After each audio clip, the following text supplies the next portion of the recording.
You know that feeling, right? That little buzz you get after you've done something genuinely nice for someone else. Like you weren't expecting anything back at all. Yeah. Maybe you helped a neighbor carry something heavy, or you, I don't know, picked up some litter you saw, or maybe just really listened when a friend needed to talk. And afterwards, you just felt better, a bit lighter, maybe. Oh, absolutely. It's a distinct feeling. And, people have argued about that for ages. Is it just a nice little side effect? A bonus? Or is there something like more fundamental going on? Exactly. Is there a real deep connection between helping someone else and, well, feeling happier ourselves? Right. Is that helper's high actually a thing? Something wired into us? That's really what we're getting into today in this deep dive. We looked at some really fascinating material that explores this, goes into the evolutionary stuff, the psychological debates, even brain science. And personality, too. It all seems to connect. Yeah, exactly. It's exploring what the sources are calling the ripple effect of happiness. How putting kindness out there seems to, well, ripple back to you. It's like following the clues, seeing if helping others is maybe just, inherently part of our own well-being. Okay, so let's unpack that. The first big question the sources dive into, and it's kind of a puzzle from one angle, is just why do we help anyone at all? Especially if you think purely evolutionarily, survival, passing on your genes, spending your energy, your time, maybe even taking risks for someone else. It feels a bit weird. It does seem like a bit of a biological paradox, doesn't it? On the surface. But evolutionary thinking has come up with some ideas for how these helping behaviors could actually stick around. One big one is kin selection. Kin selection, so helping your relatives, your family. Precisely. The idea is you share a lot of genes with your family, siblings, cousins, kids, parents. So even if helping them costs you a little bit, personally, if it helps them survive and reproduce significantly more than the genes that made you likely to help. Well, they still get passed on through your relatives. Ah, okay. So it's like indirectly helping copies of your own genes survive, just in other people, your family. That makes a sort of cold evolutionary logic, I guess. It does, from that viewpoint. Yeah. And then the other major idea they talk about is reciprocal altruism. This one deals with helping people you're not related to. Okay, so why help a friend? Or even a stranger? Well, this one's based on, reciprocity. I help you now. And maybe you'll help me later. Exactly. It's an exchange, even if it's not immediate. Like the sources mentioned chimpanzees sharing food. They're more likely to share with chimps who've shared with them before. A sort of you scratch my back Yes. system. That's the idea. Now, this needs a bit more brain power, right? You need to recognize individuals, remember who did what, figure out who cooperates and who doesn't play fair. Right. So both those ideas, kin selection and reciprocal altruism, give us biological reasons why helping might exist, based on genes or future favors. They provide a strong evolutionary foundation, yes, rooted in survival and potential benefits down the line. But okay, let's move beyond just genes and favors, because that still doesn't feel like the whole story when we think about that feeling, that warmth. What about the psychology? Are we ever really truly selfless? Or is there always some kind of self-interest lurking underneath? That whole psychological altruism versus egoism debate. Yes, this is where it gets really interesting, looking at the motivations.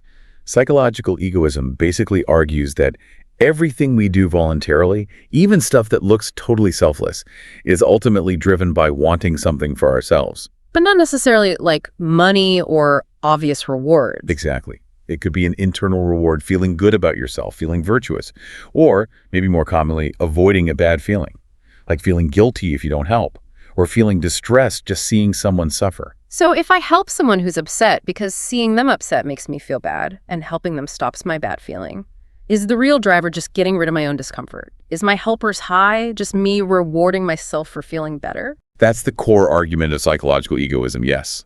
The ultimate goal in that view is always to improve your own internal state, feel less bad or feel good. But psychologists have done some really clever experiments trying to tease these motives apart. The sources bring up Daniel Batson's work. Well, the Batson experiments, they mentioned a shock study. Yes, that's a classic one. Basically, people watch someone who is actually in on the experiment pretend to get painful electric shocks while doing some task. Oof. Okay, designed to make the watcher feel bad, I imagine. Definitely. But the clever part was how they set it up. They wanted to see if people would still help, even if they could easily just leave, escape the situation that was making them feel distressed. Okay. So if it's purely selfish to stop my own bad feeling, I just leave, right? Problem solved for me. That would be the prediction. Why stick around and potentially offer to take the shocks yourself if you could just walk away and not see the suffering anymore? But what Batson found, especially when he made people feel more empathy for the person getting shocked. How did they do that? Make them feel empathy? Oh, things like telling them the person shared similar values or interests, making them feel more connected. And in those high empathy situations, a lot of people still offered to trade places and take the shocks themselves, even when they had that easy option to just leave. Wow. They chose actual pain for themselves, even when they could have just avoided the whole thing and stopped seeing the other person suffer. That's the key finding. It really suggests that, yeah, maybe avoiding our own distress is one reason we help, but it's probably not the only reason. Empathy, really feeling for the other person, seems to be a powerful motivator in its own right. It suggests we can have genuinely other-focused motives. We want to reduce their suffering.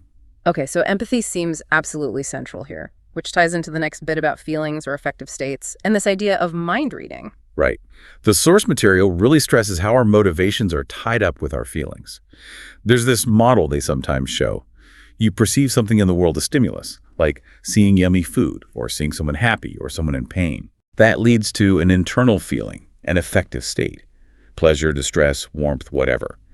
And that feeling is what then kicks off a motivation, which leads to a behavior. Okay, so like seeing cake, stimulus, feeling of desire, pleasure, affective state, motivation to get cake, eating cake, behavior, that's pretty clearly self-focused. Exactly. And the argument is that the real difference between self-focused and other-focused motivation isn't whether feelings are involved. Feelings seem to be involved in all motivation. The key is what triggered the feeling in the first place. Ah, so it's about the source of the feeling. Precisely. If the stimulus is something directly good for you, the cake, money, praise, the feeling drives a self-serving goal. But if the stimulus is someone else's state, you see them joyful, or you see them hurting the feeling that evokes can drive an other regarding motivation, you want to maintain their joy or you want to reduce their pain. So the feeling inside me might be similar, good or bad, but if it's sparked by noticing how someone else is doing, that's what can lead to altruism. And well, to do that, you first have to realize how they are doing. Bingo. And that's where mind reading, or theory of mind, comes in. Our ability to grasp that other people have their own thoughts, beliefs, intentions, and importantly, their own feelings, which might be totally different from ours right now. Like you see someone trip and wince, and even though you're fine, you understand they're probably feeling pain. Exactly that. And the sources point out that this ability, especially understanding others' feelings, that their pain, their joy, their fear, seems really fundamental for altruistic motivation. It's quite interesting, actually, that little kids start showing basic helping behaviors, like trying to comfort someone crying. Yeah. Right around the same age, they start developing this ability to attribute feelings and intentions to others. It's like understanding someone else has an inner emotional world is linked to wanting to help them navigate it. So being able to perceive someone else's emotional reality is almost like step one for wanting to help them. That feels pretty deep. It really does. Yeah. And connecting this to what's physically happening inside us, well, that takes us to the brain science. Ah, the neuroscience part, where we look for the physical signs of all this. The sources mention fMRI studies. Maybe a quick reminder of what fMRI is. Sure thing. fMRI, functional magnetic resonance imaging. Basically, it's a brain scanning technique that measures brain activity, but indirectly. When a part of your brain works harder, it calls for more oxygenated blood. Okay. And the fMRI scanner can detect the tiny magnetic differences between blood with oxygen and blood without it. So it lets researchers see which brain areas are sort of lighting up, becoming more active during different tasks or when thinking about different things. Got it. So it shows the busy spots in the brain. And what did these studies find about people who, tend to be more helpful? Well, a lot of this research uses questionnaires first, like the self-report altruism scale, where people rate how often they do helpful things. And what's fascinating is that how altruistic people say they are seems to actually correlate with specific patterns of brain activity they show during certain tasks. So people who report being more helpful, their brains actually look different in action in these specific situations. That's the finding, yeah. One key area they discuss is the right superior temporal cortex, the RSTC. This part of the brain showed different activity levels depending on how altruistic someone reported being. Specifically, the more altruistic people showed more activity in their RSTC when they were just watching someone else often a computer in the experiment, play a game to win rewards compared to when they were playing the game themselves. Hang on, more activity when watching someone else win something? That seems backwards. Wouldn't my own reward circuits be buzzing when I'm the one winning? And that's the interesting contrast. For people who reported being less altruistic, or even for the highly altruistic people when they were playing for themselves, this specific bit of the RSTC tended to be less active compared to when the more altruistic folks were just observing. The size of that difference, how much more active the RSTC was when watching versus playing, actually tracked with their self-reported altruism scores. Okay, what does the RSTC normally do? What's its job? It's generally involved in social perception, processing information about other people, understanding biological movement, figuring out what others might be intending to do, processing social cues. It helps us make sense of the social world. Okay, so putting that together. More altruistic people have higher activity in the social perception area when watching someone else strive for a goal compared to when they're striving themselves. Does that suggest that maybe differences in altruism start really early, like in how our brains literally process information about other people? That's a really key implication, yes. It suggests it's not just about the warm, fuzzy feeling after you help. It might be rooted in fundamental differences in how tuned in our brains are to the actions and states of others right from the get-go. Wow. Some people might just be neurally wired to pay more attention to or process more deeply what's happening with others. And maybe that difference in perception is a foundation for being more likely to help. It links the behavior right back to how the brain takes in social information. That's a really powerful link, perception driving behavior. And this seems to connect to broader things like personality and just general well-being too, right? The sources mentioned that. Absolutely. It fits quite nicely with research on traits like affiliation, which is basically, how much someone naturally seeks out and enjoys social connection. It overlaps with things like extroversion and sympathy, which we already know are linked to being more pro-social, more likely to help. Right, that makes intuitive sense. People who like being around people and connecting often seem more helpful. And the sources take it a step further. They point out that this affiliative drive enjoying social bonds might even have links to our physical health. Some research suggests positive social engagement could trigger physiological pathways related to calmness, healing, maybe even better immune function. Whoa, wait, so liking connecting with people, which makes you more likely to help them, might actually be physically good for you, like on a biological level. That's the really intriguing possibility. It suggests this whole system is interconnected. Our social behavior benefiting others and potentially boosting our own physical health and resilience. It's quite a ripple effect. That really is significant. And they also mentioned resilience, like bouncing back from stuff. Yeah, resilience, being able to manage emotional ups and downs.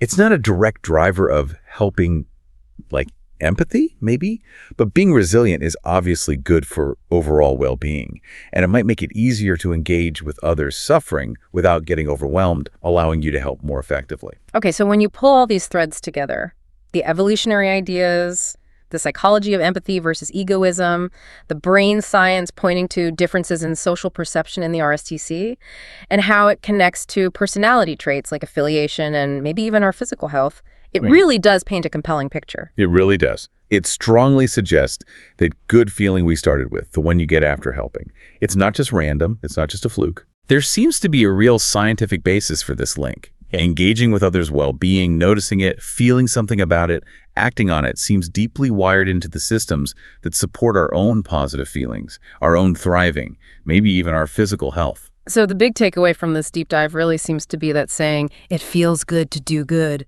is, well, it's more than just a saying. It points to something fundamental about how we're built. Helping others seems intrinsically tied to our own happiness and well-being. It's almost like a positive feedback loop built into us. Which definitely leaves us with something pretty powerful to think about, doesn't it? A final thought maybe for you listening. If our ability to notice, understand, and respond to how others are doing is so closely linked to our own positive feelings and maybe even health, what might happen if we consciously tried to strengthen that capacity? Like, what if we deliberately practiced paying attention to others, cultivating empathy, looking for ways to connect and help, even in small ways? What kind of ripple effect could that create both out in the world and, well, inside ourselves? That's a fascinating question to explore further, for sure. It really is. Well, thanks for joining us for this deep dive today. We hope it's given you some interesting things to chew on and maybe inspires a few positive ripples out there. Keep exploring.